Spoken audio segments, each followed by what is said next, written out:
नमस्कार, मैं हूं आपके साथ मयंक। तो देखिए किस तरह से कतर पर हमले हुए, इसराइल ने जो हमला किया कतर पे, उसके बाद अब ओआईसी की बैठक हो रही है। 57 देश जो है उसमें शामिल हैं, जिस पे ये चर्चा हो रही है कि कैसे इसराइल को जवाब दिया जाए। लेकिन इस बीच दो चीज़ों की मैं चर्चा करना चाह रहा हूं। पहली चीज़ जो कि सब तरफ इसकी चर्चा हो रही है कि क्या ईरान की मिसाइल से अब कतर जवाब देगा इसराइल को। क्या ईरान अपनी हाइपरसोनिक और बैलिस्टिक मिसाइल्स कतर को देने जा रहा है। देखिए मिडिल ईस्ट में कुछ चीज़ें ऐसी हो रही हैं जो सब कुछ जिन्होंने पलट के रख दिया है। अब देखना ये है कि ये बात कितने आगे बढ़ती है। देखिए एक और चीज़ है, लास्ट फ्राइडे को मैं वीडियो बनाता हूँ अपना, आप लोगों को पता ही है कि आई गो टू अ मॉस्क, वहाँ पे कुछ लोगों से मेरी बात होती है, दोस्तों से, तो वहाँ चर्चा होती है। मैं उसका वीडियो बना नहीं पाया, मुझे वक्त मिलेगा तो मैं अलग से वो वीडियो बनाऊँगा। लेकिन वहाँ पे ये चर्चा हो रही थी कि देखिए जिस तरह से कतर पे हमले हुए, क्या कतर अब इसराइल को जवाब देना चाहिए या कैसे जवाब देगा। तो इसी बीच ये चर्चा छिड़ी कि अगर देखिए ईरान पर जब हमले हुए तो ईरान ने उसका फौरन जवाब दिया। इधर इसराइल की मिसाइल गिरी और अभी वो इसराइल की तरफ से हमला हुआ फाइटर जेट से, और तुरंत ईरान की तरफ से जो है उसका करारा जवाब दिया गया। यहाँ तक कि अमेरिका पे भी मिसाइल फायर की गई जो अल उदैद एयरबेस था।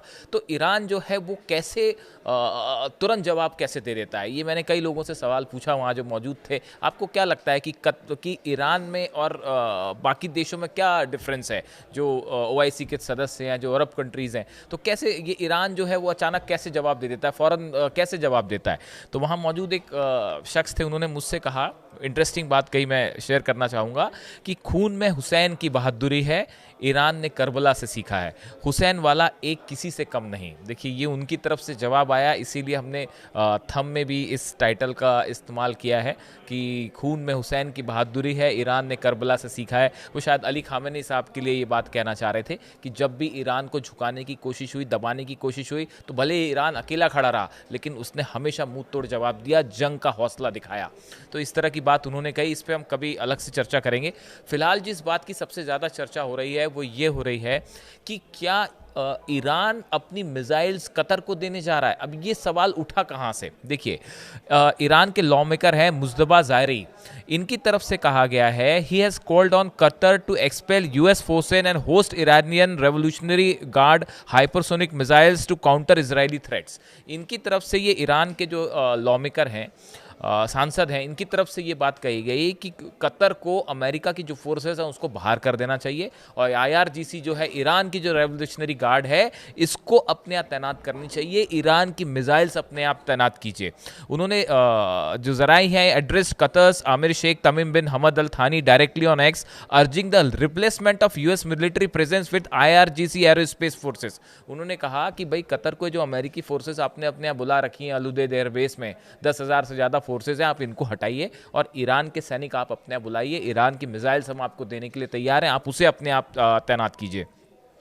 वैसी जो मेजर जनरल मुसावी हैं ईरान के, इनकी तरफ से एक बात कही गई, उन्होंने कहा कि ईरान वोट Tehran will never hesitate to defend Qatar against Israeli aggression. उन्होंने कहा कि किसी भी तरह का इजराइल अगर हमला करता है कतर पे तो ईरान बिल्कुल नहीं हिचकिचाएगा कतर की मदद करने से।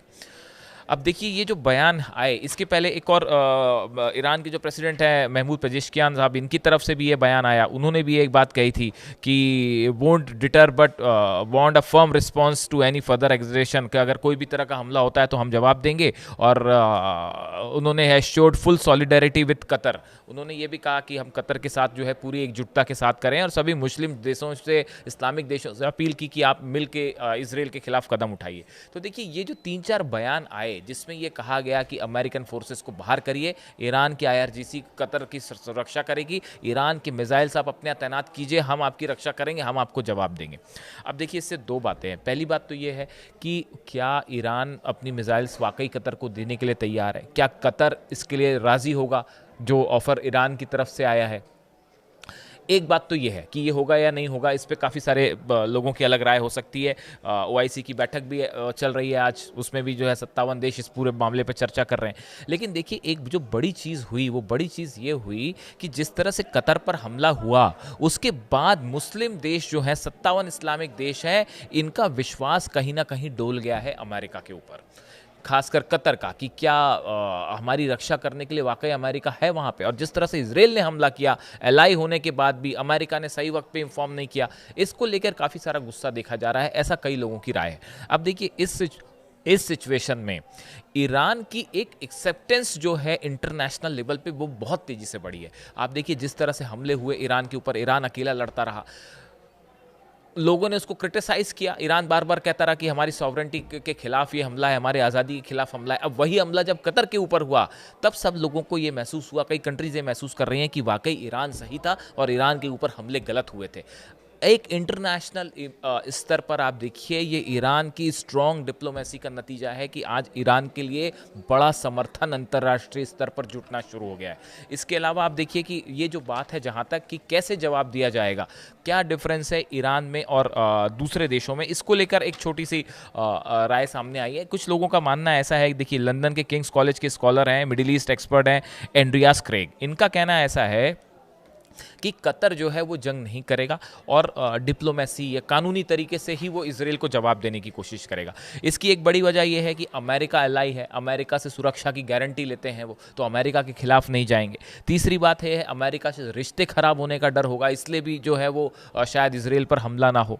इसके अलावा बड़ी संख्या में जो है वो हथियार दिए जाते हैं अमेरिका की तरफ से सऊदी को, कतर को, यूएई को, तो ये देश जो हैं वो फ़ौरन अमेरिका के खिलाफ जाने के और इसराइल पर हमला करने का फैसला नहीं करेंगे। दूसरा, ईरान के साथ कंफर्ट लेवल अब बढ़ना शुरू हुआ है, लेकिन अभी भी बहुत स्ट्रैटेजिक लेवल पर पार्टनरशिप नहीं है, इसलिए भी शायद ईरान वाला जो मिसाइल वाला ऑफर है वो उतना प्रैक्टिकल ना हो।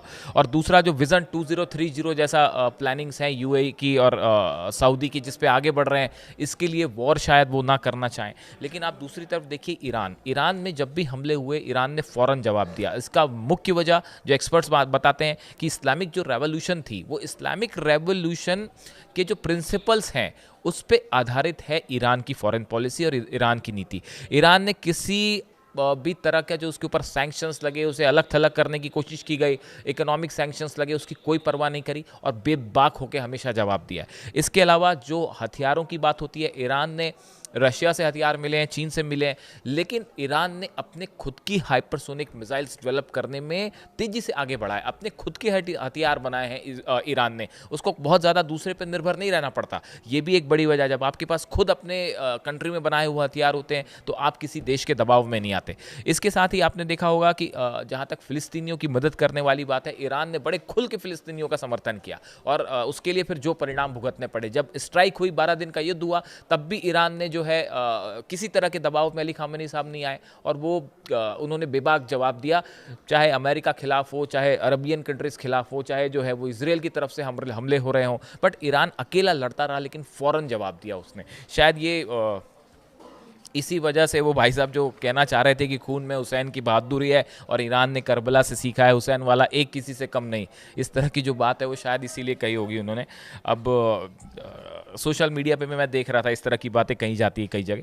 अब देखिए इन स्थिति में सवाल ये है कि ये जो OIC की बैठक है, अब इसमें क्या फैसला होने वाला है, क्या इसराइल के खिलाफ कोई बड़ा एक्शन होने जा रहा है? और ये ईरान की मिसाइल्स वाली जो बात है, देखिए ईरान के मिसाइल्स ने वो तबाही मचाई इसराइल में कि एक आइकन बन गई है ईरान की मिसाइल्स की, एक मतलब उसका एग्जांपल्स दिए जा रहे हैं कि देखिए मिसाइल्स तो ऐसी होनी चाहिए। अब इसको लेके ये जो बड़ा ऑफर ईरान की तरफ से है कतर को कि आप हमारी मिसाइल्स लीजिए, हम सुरक्षा की गारंटी देते हैं आपकी, हम आपको धोखा नहीं देंगे, तो अब ये सोशल मीडिया पे एक चर्चा का मुद्दा बन गया। और इसके बीच में OIC की बैठक, अब देखते हैं इस बैठक में क्या निकल के आता है। इससे जुड़ा जो भी अपडेट होगा हम आप तक पहुंचाएंगे। Thank you so much.